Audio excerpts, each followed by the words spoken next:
नमस्कार मित्रांनो, आपण आज या ठिकाणी आंब्याची छाटणी कशी करायची याचं थोडंसं प्रात्यक्षिक बघणार आहोत.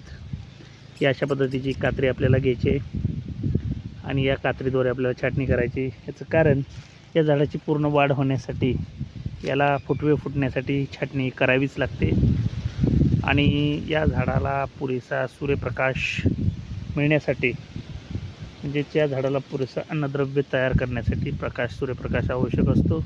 तो सूर्यप्रकाश खेळता सूर्यप्रकाश मिळावा म्हणून आपल्याला छाटणी करायची. ही छाटणी कशी करायची मी तुम्हाला सांगतो, लक्ष द्या. हे झाडाचं खोड आहे. ह्या खोडापासून या ठिकाणी असे आपल्याला फांदे निघालेले दिसतात. त्या अनावश्यक ज्या खालती फांदे आलेल्या त्या काढून घ्यायच्या, कारण ती फांदी मोठी झाल्यानंतर झाडाला उंच थोडंसं जाऊ देत नाही.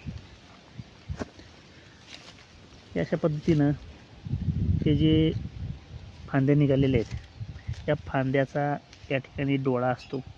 हे डोळे असतात, त्या डोळ्याच्या वरती असं एक कट घ्यायचा आणि अशा पद्धतीने ही छाटणी करून घ्यायची आपल्याला, जेणेकरून आपल्याला अधिकचे फुटवे मिळतील आणि झाड लवकर आपल्याला फळ देईल.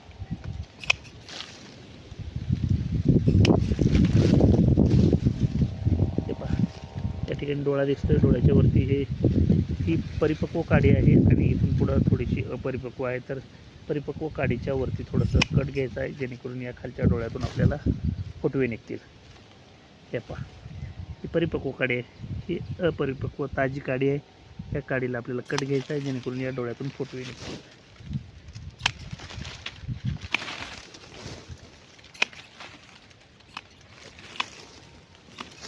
अशा पद्धतीनं आपल्याला झाडाची पूर्णपणे छाटणी करून झालेली आहे. छाटणी करून झाल्यानंतर आपल्याला याच्यावरती एक कीटकनाशकाचा स्प्रे घ्यायचा आहे, जेणेकरून ह्या छाटणी केलेल्या जागेला बुरशी लागणार नाही. बुरशीनाशकाची एक फवारणी आपल्याला करून घ्यावी लागेल. धन्यवाद.